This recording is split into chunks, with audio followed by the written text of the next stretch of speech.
একবার এক গ্রামে বহুদিন বৃষ্টি হয়নি। তখন গ্রামবাসীরা মিলে ঠিক করলো যে তারা সমবেতভাবে ভগবানের কাছে প্রার্থনা করবে বৃষ্টি আসার জন্য। তো সবাই এক জায়গায় জড়ো হয়েছে, শুধু একজন ব্যক্তি হাতে ছাতা নিয়ে এলো। এটাকেই বলে বিশ্বাস। আবার ধরুন, আমরা বাচ্চাদের আদর করার সময় অনেক সময় হয় কি, শূন্যে উপর দিকে ছুঁড়ে দিই, দিয়ে আবার ধরে নিই। আপনি একটা জিনিস খেয়াল করে দেখবেন, যখন আমরা বাচ্চাটিকে উপরের দিকে ছুটছি, তখনও কিন্তু বাচ্চাটির মুখে হাসি রয়েছে। কেন জানেন? কারণ বাচ্চাটি জানে যে আপনি তাকে ধরে নেবেন। এটা হচ্ছে ভরসা, আপনার প্রতি তার ভরসা। আবার ধরুন, এই যে আমরা রাত্রিবেলা ঘুমোতে যাই, আমাদের তো কোনো নিশ্চয়তা নেই যে পরের দিন আবার উঠবো, জীবনের কোনো নিশ্চয়তা নেই।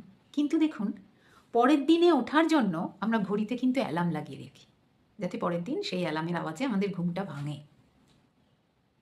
এটা হচ্ছে আশা, বিশ্বাস, ভরসা আর আশা। এই তিনটে নিয়েই কিন্তু জীবন। কোনো একটার অভাব যদি ঘটে, তাহলেই দেখবেন আমাদের জীবনটা এলোমেলো হয়ে যায়। একটু দেখুন।